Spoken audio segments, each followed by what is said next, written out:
Biblias, hoy vamos a estudiar el Salmo 72. Aunque en la Reina Valera 60, el Salmo 72 aparece con el título El reino de un rey justo, yo le he puesto el estudio de hoy, nos traerá abundancia. El Señor traerá abundancia a nuestra vida. Yo los apuntes, la enseñanza que les voy a dar el día de hoy, hago apuntes completos y los envío por correo electrónico a todo aquel que me lo solicita. Tan solo tienes que poner tu correo electrónico acá en este chat y yo te pondré en la lista y te mandaré todos mis apuntes. Pero cuando mandaba el correo les compartí y les decía que yo originalmente no había planeado hacer el Salmo 72. Ya había empezado el Salmo 73 porque es un salmo que siempre me ha gustado, que toca un tema polémico. Pero del 71, que fue el que estudiamos el domingo pasado, al 73, algo me hizo quedarme en el Salmo 72 y releerlo. Y mientras lo leía, el gozo del Señor se apoderaba de mi alma. Y quedé profundamente conmovido de saber la implicancia que tiene este salmo mesiánico respecto a la venida de nuestro Señor Jesucristo.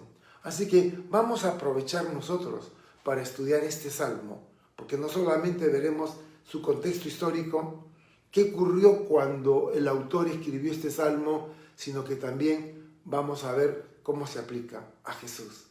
Así que el bosquejo de este salmo tiene 6 divisiones naturales, del 1 al 4, los versículos del 1 al 4 lo he titulado justicia. Los versículos del 5 al 7 los he titulado bendición. Los versículos del 8 al 11 los he llamado dominio. Los versículos del 12 al 14, auxilio. Del 15 al 17, abundancia. Y del 18 al 20, gloria. Y vamos a estudiarlos así empaquetados, de 3 en 4. Como les decía, la Reina Valera le da a este salmo el título El reino de un rey justo. Y se usaba este salmo cada vez que se consagraba a un nuevo rey en Israel. Cuando se le daba la investidura, ustedes han visto el cambio de mando cuando un presidente es investido como presidente de la República. Igual, se consagraba un rey y cada vez que se consagraba un rey en Israel o en Judá, se cantaba este salmo. Y es una oración pidiendo prosperidad en la entronización del nuevo rey. Y está considerado el Salmo 72 dentro de los llamados salmos reales. La estructura de este salmo es por estrofas y presenta 6 estrofas naturales que ya se les leí en el bosquejo. En el epígrafe, ¿qué es el epígrafe? Si ustedes vuelven a su Biblia y leen el salmo, van a ver que dice Salmo 72, el reino de un rey justo, y dice para Salomón. Esa frasecita se llama epígrafe, esas letras chiquitas entre el título y el salmo. Y en el epígrafe dice para Salomón, y hace referencia a la oración que hizo el rey David cuando Salomón fue hecho rey. Así que sabemos que esta oración la hizo David por Salomón cuando él accedió al trono. Y Salomón, años más tarde, recordando esta oración, hizo una canción. Y es lo que tenemos acá. Salomón recuerda cuando fue investido rey. Su padre, el rey David, ya no está con él. Pero recuerda esta oración. Así que él compone esta canción, inspirado en la oración que hizo su padre. Así que Salomón compuso este salmo. La autoría es de Salomón, pero la inspiración vino del rey David.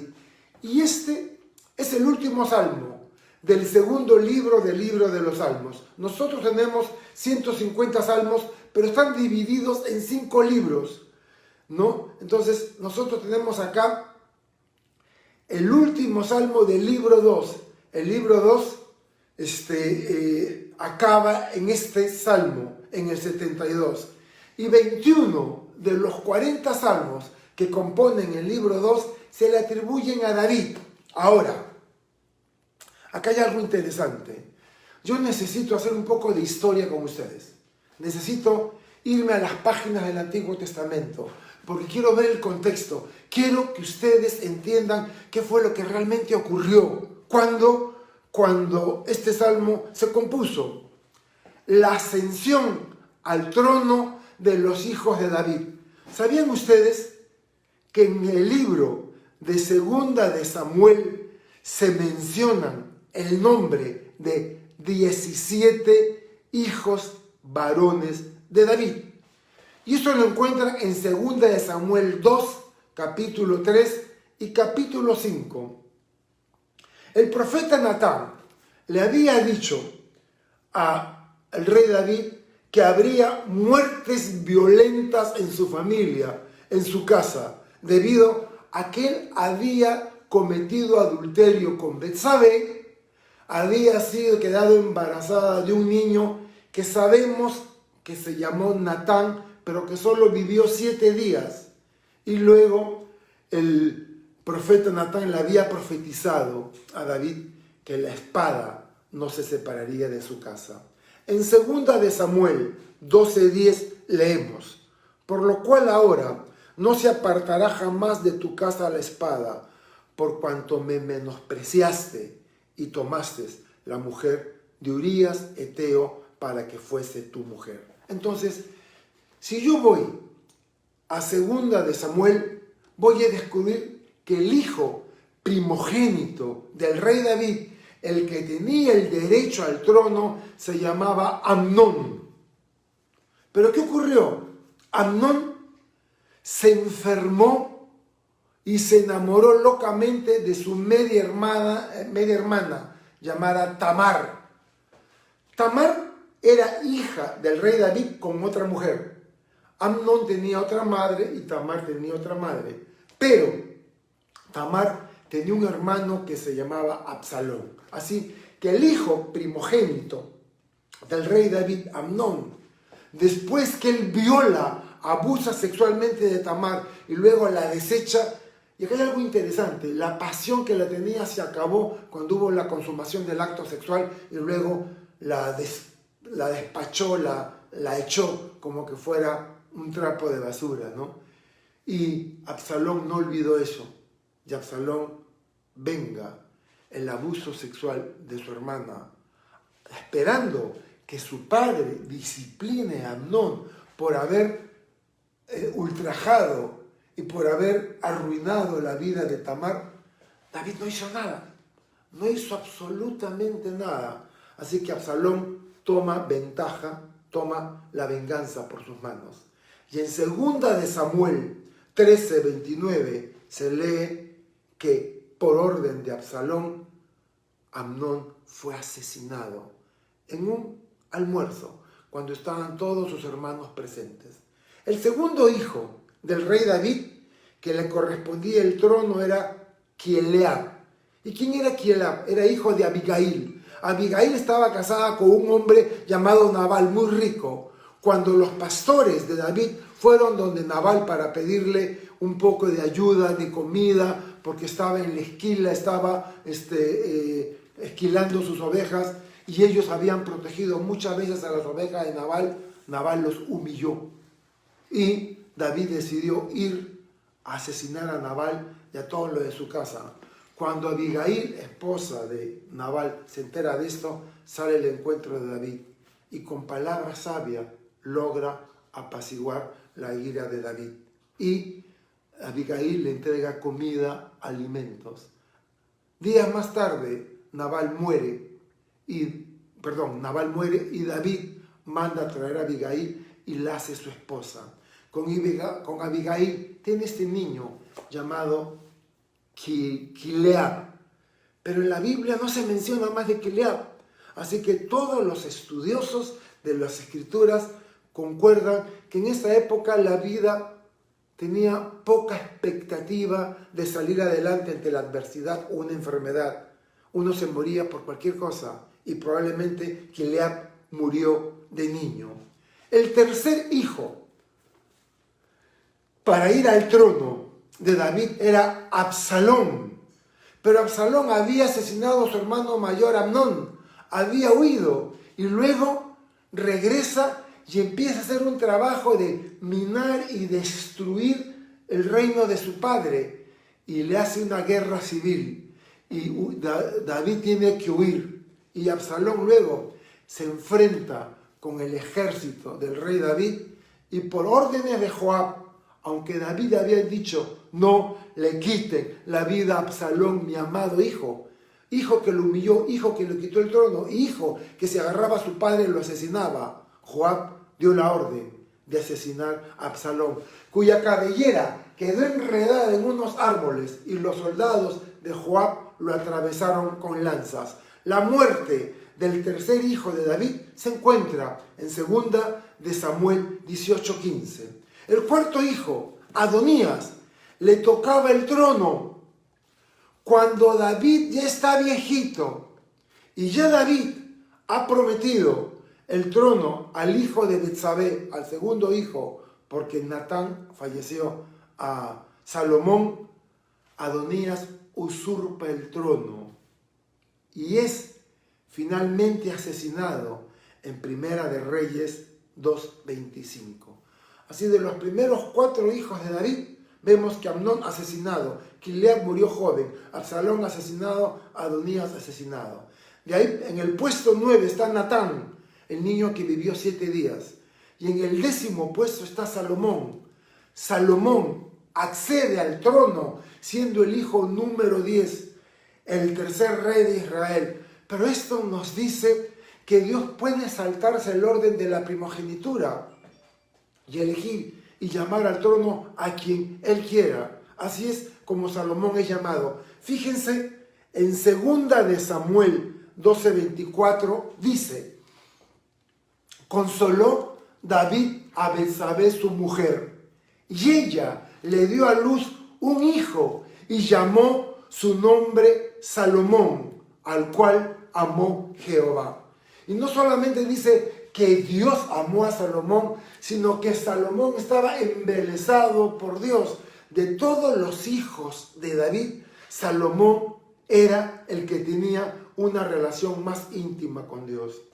Y David le dice a Betsabé, Primera de Reyes 1:30, yo te he jurado por Jehová, Dios de Israel, diciendo, tu hijo Salomón reinará después de mí. Es decir, Adonías, que estaba vivo, que era el cuarto, David lo saca y lo asciende a Salomón, que ocupaba el reino, el puesto 10.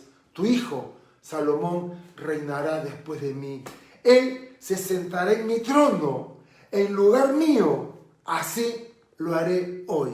Y de esto se trata este salmo. Cuando Salomón vio cómo sus hermanos mayores se mataban y cómo morían y cómo le es entregado a él, teniendo un hermano mayor, Adonías, que probablemente por orden de nacimiento le correspondía el trono, pero Dios se lo entregó a Salomón.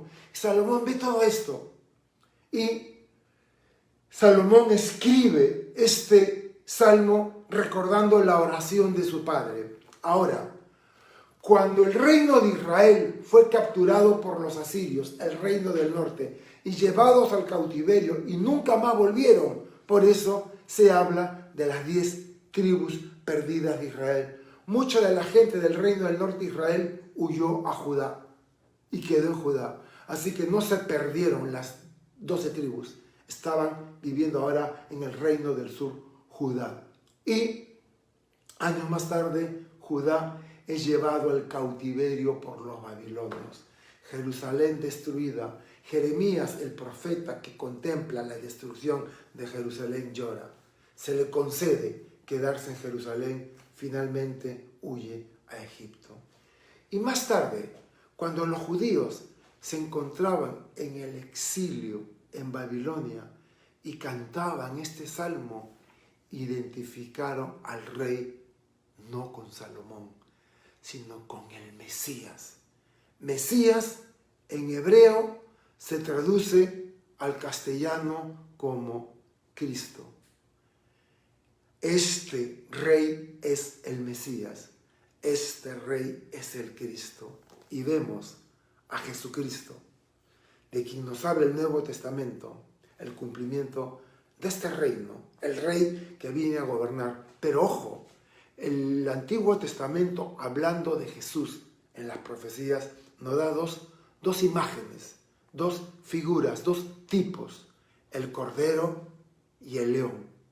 El cordero que viene a sufrir, que viene a hacer el sacrificio perfecto, a morir, porque dentro de la ley de Israel estaba estipulado que sin derramamiento de sangre no hay perdón de pecados.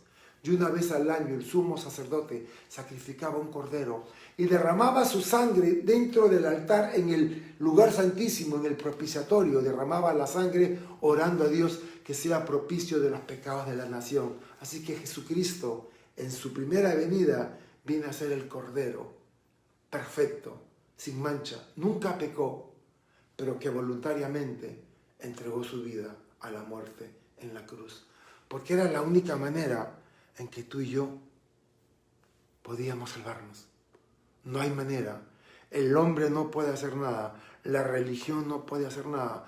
Por más buen religioso que te consideres y cumplas con todos los mandamientos que te demanda tu religión, no te salva. Porque la religión no salva. Jesucristo es el que salva. Porque Él pagó por ti y por mí. Y así fue como el Cordero de Dios estuvo entre nosotros.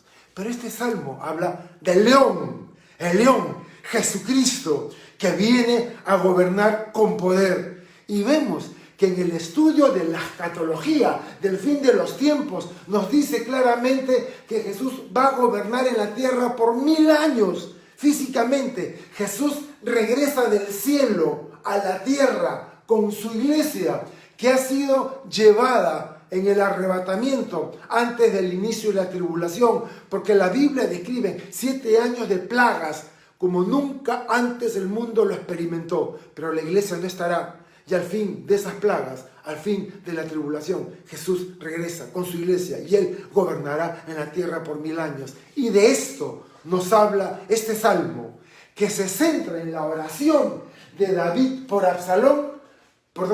Salomón, pero Salomón no cumple los requisitos que este salmo dice de este reino espectacular que vamos a develar, que vamos a descubrir delante de nuestros ojos. Ahora sí, abrimos nuestra Biblia en el Salmo 72 y voy a leer los versículos del 1 al 4. Quiero pedirles que agarren un lapicero, una pluma, un marcador, lo que sea, y circules cada palabra en estos 4 versículos, que sea juicio, justicia o juzgar. Y quiero que me digas cuántas veces aparecen estas palabras en los primeros 4 versículos. Juicios, justicia, juzgará. Así que vamos a leer. Oh Dios, da tus juicios al rey y tu justicia al hijo del rey. Él juzgará a tu pueblo con justicia y a tus afligidos con juicio. Los montes llevarán paz al pueblo y los collados justicia, y juzgará a los afligidos del pueblo, salvará a los hijos del menesteroso y aplastará al opresor. ¿Cuántas veces se repite la palabra juzgar, juicio, justicia? A ver, ¿quién me lo pone en el chat? Estoy leyendo el chat. Todavía nadie me coloca cuántas veces aparecen. 7. Muy bien. 7 veces, Normita, aparece. Verónica, 7 veces aparece la palabra juicio, justicia, juzgar. Y es importante cuando uno estudia la palabra observar cuál es la palabra que en un texto se repite. Porque hay un énfasis de parte de la inspiración de Dios para poder entender el contenido del mensaje. Y presten atención. Es una oración dirigida a Dios, pidiéndole que el nuevo rey traiga justicia al pueblo, pidiendo que este rey sea imparcial y no vendido a favores o capitales, etcétera, etcétera, o intereses privados, que no debe mostrar favoritismo en el ejercicio de la justicia. Y recuerden el encuentro que tuvo Salomón con Dios. Porque cuando una vez es elegido rey, Salomón tiene un encuentro con Dios. Tiene un sueño. Y vamos a leerlo. Segunda de Crónicas 1, del 7 al 12. Esa misma noche, Dios se apareció a Salomón y le dijo: pídeme lo que quieras. Y Salomón dijo: dame sabiduría y conocimiento para presentarme delante de este pueblo. ¿Qué está pidiendo? Sabiduría y conocimiento. ¿Para qué? Para estar delante del pueblo. ¿Quién lo podrá gobernar? Es tan grande. Dios le dijo: por haber pensado así y no haber pedido riquezas, bienes, gloria, la vida de tus enemigos, ni larga vida, sino que has pedido sabiduría y conocimiento para gobernar a mi pueblo, lo recibirás. Además de riqueza, bienes y gloria, como nunca lo tuvieron reyes que te antecedieron, ni tendrán los reyes que te sucedan. Y se me ha venido un versículo de los evangelios, del Sermón del Monte, en Mateo 7 o 6, no me acuerdo. Si alguien lo encuentra y lo pone ahí para que todos lo tengan, que dice: mas buscad primeramente el reino de Dios y su justicia, y todo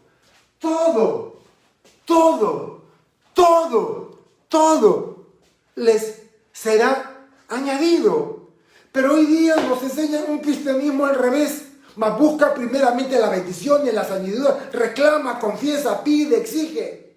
Y la Biblia dice: busca primeramente el reino de Dios y su justicia, y todo lo demás te será añadido. Y Salomón pidió sabiduría y conocimiento. Así que sabemos que Salomón ha sido uno de los hombres más sabios que jamás existió en la faz de la tierra, con los conocimientos que podía adquirir en esa época. Así que Salomón, el hombre que le pidió a Dios sabiduría, ha escrito varios libros en la Biblia, algunos salmos, proverbios, Eclesiastés y Cantares. Ahí tienes 4 libros en los que la sabiduría que Dios le dio a Salomón nos ha sido entregada. Te recomiendo, por ejemplo, si hoy estamos 27 de septiembre, que leas Proverbios capítulo 27. Y mañana, Proverbios 28. Y le des toda la vuelta al libro de Proverbios en un mes. Ahora, Salomón llevó al reino de Israel a su esplendor y llegó a ser la potencia mundial de su época, antes que Asiria y Babilonia. Y fíjense, quiero que presten atención a esto, porque aunque no hablamos de política, hablamos lo que la Biblia nos enseña. Y el texto dice: ¿cómo es que la justicia social trae paz a los pueblos? ¿Cómo es que la justicia social trae paz a los pueblos? Pero cuando no hay justicia y cuando un grupo se ve postergado o relegado a la justicia, se levanta y empieza el caos y empieza la guerra. Cuando hay justicia social, hay paz. Y lo mejor que puede hacer un gobernante, un líder político, es asegurarse que la justicia sea imparcial. Además, que los afligidos y menesterosos, dice el texto, serán salvados o liberados de aquellos que los oprimen y toman ventaja de ellos. Escuchen, estoy diciendo que los pobres y los afligidos van a ser liberados de quienes los oprimen y toman ventajas de ellos. Y yo me pregunto, ¿cómo el hombre puede sentirse bien tomando ventaja sobre otra persona? Yo conozco y sé de personas humildes a los cuales no se les está pagando el salario producto de su trabajo. Pero no es que sus patrones o jefes no puedan pagarles, sino que simplemente ellos prefieren gastarlo en ellos y no son justos. Y esto crea un resentimiento en el corazón. Si estás en un lugar que tiene gente por detrás, asegúrate de ser imparcial y nunca tomes ventaja de tu posición. En Isaías, capítulo 11, versículo 3, 4, nos dice: su deleite será temer al Señor, y no juzgará según la apariencia, ni dictará sentencias según los rumores. Defenderá los derechos de los pobres y dictará sentencias justas en favor de la gente humilde del país. ¿Y por qué creen que dice que dictará sentencias justas en favor de la gente humilde del país? Porque la gente que tiene los medios compra la justicia, por lo cual la justicia deja de ser ciega o imparcial. Ustedes han visto la imagen de la justicia, esa mujer que lleva una balanza, que están equilibradas, pero está vendada a los ojos. Yo coloqué una lámina en Facebook y en Twitter del Salmo 72:2. Él juzgará a tu pueblo con justicia y a tus afligidos con juicio, porque se espera que la justicia sea imparcial. Y además añade este texto, dice que quebrantará y aplastará al opresor y al explotador. Puede ser que en esta vida tengas mucha ventaja, muchas riquezas, muchos privilegios, que te has aprovechado y has abusado de otros. Y esto es lo que toca el Salmo 73. Cómo hay gente tan mala que le va tan bien. Y creyentes que sufrimos tanto. Algo está mal. ¿Qué pasa? Pues no te pierdas el Salmo 73 el próximo domingo. La importancia que tiene y la prosperidad que trae a la nación cuando las autoridades políticas aman y temen a Dios. ¿Sabes qué es lo mejor que puedes hacer por el presidente de la República, por los ministros y por el Congreso y las autoridades civiles, en alcaldía, en regiones, etcétera, etcétera? Orar por ellos y pedir a Dios que levante creyentes, un ejército de creyentes que puedan influir en la vida de estas personas con la palabra de Dios y ganarlos para Cristo. Nosotros vamos a recibir el bicentenario con elecciones presidenciales y elecciones al Congreso.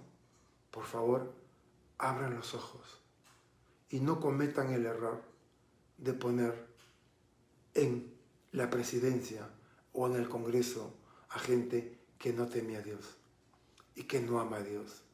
Que los creyentes deben participar en política, sí creo. No creo que los pastores debamos participar en política, pero sí creo que si hay creyentes en la congregación que están preparados para entrar en la política, que lo hagan para, con su testimonio, servir al Señor. Ok, si Salomón logró mucho, el Mesías lo va a tener todo plenamente desarrollado. Y ya quiero estar en el milenio, ya quiero estar con mi Señor. Quiero leerles Miqueas 4:3. El Señor juzgará entre muchos pueblos, corregirá a naciones poderosas y lejanas, y éstas convertirán sus espadas en asadones y sus lanzas en hoces. Ninguna nación volverá a levantar la espada contra otra, ni se entrenarán más para hacer la guerra. ¿Cuándo ocurrirá? Cuando Jesucristo gobierne como rey sobre toda la tierra durante el milenio, lo que se conoce como el reino milenial del Señor. Segunda sección de este salmo, versículos del 5 al 7, bendición. Te temerán mientras duren el sol y la luna, de generación en generación. Descenderá como la lluvia sobre la hierba cortada, como el rocío que destila sobre la tierra.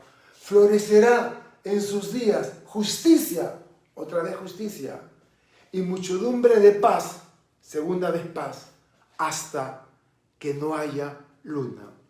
La palabra hebrea yaré, que es usada para temer, te temerán mientras dure, connota un temor reverente, y es la actitud con la que una persona reconoce el poder y la autoridad de esta persona que se encuentra en autoridad, a la que respeta y reverencia. Por eso le rinde reverencia, temor. Salmo 72, 17. Que su nombre sea siempre recordado, que su nombre permanezca mientras el sol exista, que todas las naciones sean bendecidas por él y lo llamen bienaventurado. ¿Sí? Que el rey sea una bendición para el pueblo, tal como la lluvia lo era en la tierra, en una región árida y en una economía agrícola. Leía un artículo de un famoso periodista que no voy a mencionar, que decía que tiene que pedirle disculpas a quien fuera el presidente Fernando Belaúnde Terry, presidente de la República en Perú, porque no robó. Y todos los que le siguieron robaron. Todos robaron. Todos se aprovecharon de su cargo para su beneficio. Así que el rey y las autoridades tienen que ser bendición al pueblo. Como la lluvia lo era en la tierra, en una región árida, porque la economía de Israel era agrícola, era un desierto. Si no había lluvia, no había cosechas, todo se arruinaba. Así que la lluvia era añorada, era deseada. Me encanta que este salmo utiliza el césped cortado, la hierba cortada. Recuerdo cuando estaba en la secundaria, en los primeros años de la secundaria, y recuerdo cuando solíamos hacer deporte, a correr en la pista atlética alrededor de la cancha de fútbol.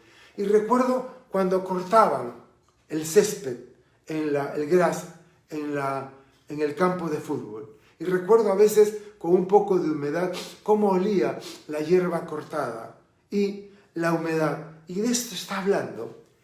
En Deuteronomio 32:2, Moisés, inspirado por el Espíritu Santo, escribe: mi enseñanza se derramará como la lluvia, y mis razonamientos caerán como el rocío, serán como la llovizna sobre el césped, como gotas de agua sobre la hierba. Y otra vez, el énfasis, que cuando se establezca de manera plena la justicia, ¿qué traerá? Paz. Paz. Si hay justicia, hay paz. Si no hay injusticia, hay enfrentamiento, hay levantamiento, hay guerra, hay caos social. La gente se levanta no porque está loca, sino porque hay injusticia. ¿Y qué importancia es tener autoridades que busquen a Dios? Pues traerán bienestar que afectará a la nación, al pueblo bajo su gobierno. Y sin lugar a duda, apunta este texto a la persona de Cristo. Cuando Él gobierne, en un gobierno perfecto y justo, traerá paz. En Isaías 32:17 dice, fíjense, un versículo para hacer en una lámina. En nuestro desayuno, caballeros, uno de ellos, Carlos, decía: agarren un versículo que les gusta y compónganlo, hagan un Photoshop, hagan un PowerPoint, hagan lo que quieran, hagan una imagen y mándenla. Este es el tiempo para dar a conocer a la gente que creemos en el Señor. Y hay tanta sabiduría en la palabra de Dios, tanto conocimiento, que deberíamos compartirlo. Así que Isaías 32:17 es un texto perfecto para compartir. La justicia hará posible la paz. La justicia hará posible la paz. La justicia redundará en reposo y seguridad para siempre. Hay un pasaje muy conocido por todos, del rey Salomón. Dos mujeres prostitutas vivían juntas, compartían el cuarto, y ambas salieron embarazadas y dieron a luz por la misma época. Y se acostaba cada una de ellas con su niño en la noche. Una de ellas parece que rodó en la cama y terminó asfixiando a su niño. Cuando vio que estaba muerto, subrepticiamente se levantó con el niño, fue a la cama de la otra, le quitó, puso su niño y le quitó al niño a la otra y se vino con el niño de la otra. Y a la mañana siguiente, cuando se levantó aquella mujer, vio que el niño estaba muerto, pero no era el suyo, lo habían intercambiado. Y ambas mujeres fueron a su sistema judicial y cuando no llegaba a un arreglo, llegaba hasta la cabeza. Y ese era Salomón. Y le traen a las dos mujeres. Y las dos mujeres decían, este niño es mío. Y yo sé que ustedes recuerdan, porque han escuchado esta historia antes. ¿Cuál fue la palabra de Salomón para dictar sentencia y determinar quién era la verdadera madre? Traigan al verdugo, traigan al niño. Así que traen al niño y viene el verdugo y el rey Salomón le da el niño al verdugo, le dice, córtalo en dos, ¡zas! Y dale medio niño a cada madre. Una de ellas dijo, me parece justo, así debe ser. Y la otra, no, por favor, no lo toquen, que no muera, entréguenselo, pero por favor que no muera. No, tas con tas, mitad para cada uno. Y el rey Salomón dijo, esta es la madre, entreguen el niño a la que quiere que viva. ¡Wow! Dice que la reina de Saba, cuando escuchó estas historias, quedó sorprendida de la sabiduría del rey Salomón. Ahora, ¿qué mayor seguridad puede tenerse si el propio gobierno del rey se basa en la justicia? La paz auténtica es el fruto de la justicia recta y no será de ninguna otra forma. Tercera sección, versículos del 8 al 11, dominio. Y por supuesto, estos versículos del 8 al 11 no aplicaron a Salomón ni a ningún rey de Israel. Solo aplicó a aquel descendiente de David que se sentaría en el trono para siempre. Dominará de mar a mar y desde el río hasta los confines de la tierra. Ante él se postrarán los moradores del desierto y sus enemigos lamerán el polvo. Los reyes de Tarsis y de las costas traerán presentes. Los reyes de Sabá y de Seba ofrecerán dones. Todos los reyes se postrarán delante de él. Todas las naciones le servirán. Y este versículo describe un reino de alcance universal. Solo el reinado de milenario de Jesucristo lo logrará. Ningún rey de Israel alcanzó nada semejante, pues se trata de alguien más que un monarca terrenal. El material es escatológico. No se asusten con la palabra escatológico. Simplemente significa estudio del futuro. Cuando hablamos de escatología, estudiamos las profecías bíblicas que nos dicen hoy que ocurrirá mañana. Así que el material es escatológico. Habla de enemigos postrándose y lamiendo el polvo de la derrota. ¿Recuerdan Filipenses 2?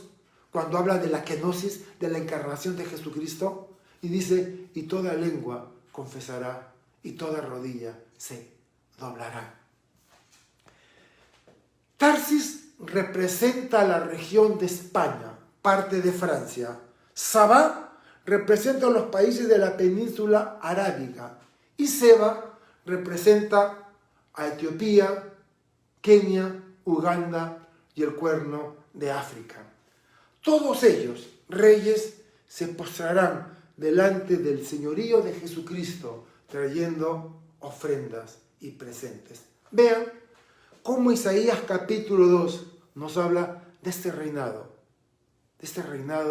del Mesías. Isaías 2, versículos 3-4. muchos pueblos vendrán y dirán: vengan, subamos al monte del Señor, a la casa del Dios de Jacob. Él nos guiará por sus caminos y nosotros iremos por sus sendas, porque la enseñanza saldrá de Sión, de Jerusalén saldrá la palabra del Señor. Él juzgará entre naciones y dictará sentencia a muchos pueblos. Ellos convertirán sus espadas en arado, sus lanzas en hoces. Ninguna nación levantará la espada contra otra, ni se entrenarán más para hacer la guerra. Pasamos a la cuarta parte del Salmo, a la cual he titulado Auxilio. Porque Él librará. Quiero que noten la acción en los verbos. Él librará al menesteroso, al afligido, al pobre. Él librará al menesteroso que clamare, y al afligido que no tuviera quien lo socorra. Los desvalidos, los que nadie ve por ellos. Tendrá misericordia del pobre y del menesteroso y salvará, librará, salvará la vida de los pobres. De engaño y de violencia redimirá sus almas, y la sangre de ellos será preciosa ante sus ojos. Librará, salvará, redimirá. Y es la tarea primaria de los gobernantes proveer el bienestar del pueblo y hacer que la justicia prevalezca para que los fuertes no se aprovechen y opriman a los débiles. Y se menciona al pobre, menesteroso, necesitado, desvalido, afligido, indigente, humilde, desdichado y oprimido. Y estos no tienen quien los defienda o socorra. Y están a merced de los depredadores. Pero 3 cosas hará Dios por ellos. ¿Te sientes desvalido, afligido, necesitado, pobre? ¿Hay incertidumbre en tu vida? El texto dice que 3 cosas hará Dios por ti. Los librará, los salvará y los redimirá. Redimir significa volver a comprar aquello que se había perdido. La palabra hebrea para redimir es Gaal, y hace referencia al pariente redentor, tal como vos era un pariente cercano para redimir y contraer matrimonio con Ruth y salvar a Noemí. Eso significa redentor, y Jesús se convirtió en nuestro redentor, quien pagó para poder comprarnos y llevarnos otra vez a la presencia de Dios. Díganme una pregunta: ¿quiénes en la sociedad son los que más protección necesitan? Bueno, es responsabilidad de las autoridades erradicar la violencia, traer seguridad, proteger a las personas indefensas, que muestra la realidad de las injusticias y pueden llevar a las personas inocentes a la muerte. El gobierno está obligado a velar por los más vulnerables. Y la Biblia dice que Dios es el Dios de las viudas, de los huérfanos, de los vulnerables, de los enfermos, de los que están en necesidad. Y quiero que me escuches. Dios ha visto cada una de tus lágrimas. Conoce tu necesidad, tu temor, y sabe lo angustiada que te encuentras. No es momento de intentar preguntar la razón de lo que te ha tocado vivir. Como decía la última canción, y te pediría que cuando acabe la enseñanza vayas al canal de YouTube y escuches la última canción. Aún si no es así, Dios es todopoderoso para hacer milagros. Pero si Él decide no hacerlo, Él es suficiente para sostenerte y guiarte en medio del trance y la circunstancia dura que te ha tocado vivir, porque Dios está a tu lado. Le mostrará misericordia, pues su sangre es preciosa ante sus ojos. Vean cómo acaba el versículo 14. Y la sangre de ellos será preciosa ante sus ojos. Hay un versículo que yo acostumbro dar cuando una persona pierde a un ser querido. Y es el Salmo 116:15, que dice: a los ojos del Señor es muy valiosa la muerte de quienes lo aman. Y allí está. Esa es su última palabra, lo aman. Sabemos que Lili era una apasionada del Señor. Y sabemos que el Señor tuvo a bien llevársela. Nos hubiera gustado tenerla con nosotros, pero los planes de Dios no son nuestros planes. Y a los ojos del Señor fue muy valiosa la partida de Lili, porque Él sabía que Lili lo amaba y lo ama. Y está en la presencia del Señor, gozándose de Dios. Ya no llores. Enjuágate esas lágrimas. Ya no llores. Está en el mejor lugar. Que la paz de Dios, que sobrepasa todo entendimiento, guarde tu corazón y tus pensamientos en Cristo Jesús. Que dejes de luchar y que aceptes lo que te ha tocado vivir y te puedas rendir a los brazos de aquel que nunca te va a dejar. Ríndete a sus brazos, abandónate. Estás en el mejor lugar, en los brazos de Jesús. Y seguimos con la antepenúltima parte, abundancia, versículos del 15 al 17. Vivirá, se le dará del oro de Sabá y se orará por él continuamente. Todo el día se le bendecirá. Será echado un puñado de grano en la tierra, en las cumbres de los montes. Su fruto da ruido, como el Líbano. Los de la ciudad florecerán como la hierba de la tierra, y será su nombre para siempre. Se perpetuará su nombre mientras dure el sol. Benditas serán en él todas las naciones y lo llamarán bienaventurado, feliz, dichoso, alegra. Que viva el Rey que trae justicia al desvalido. Que viva el Rey que no desampara al necesitado. Que oren siempre por él y que sin cesar tu boca lo bendiga. Bendito seas, Señor, por lo que tengo, por lo que me has dado. Reconozco lo desagradecido que soy y no me doy cuenta de cuánto me bendices. Así que toda la Biblia enfatiza la importancia de orar por los líderes, tanto los del pueblo de Dios. Ora por tu pastor. Ora por el pastor Fernando, por el pastor Iván, por el pastor que les habla. Oren por nuestras esposas, oren por nuestras familias. El pastor Fernando está pidiendo oración por su esposa Rocío y estamos orando por la salud de Rocío para que Dios se glorifique. Así que es importante la oración y no te olvides de orar, como te había dicho, tanto por los líderes del pueblo de Dios como los gobernantes políticos.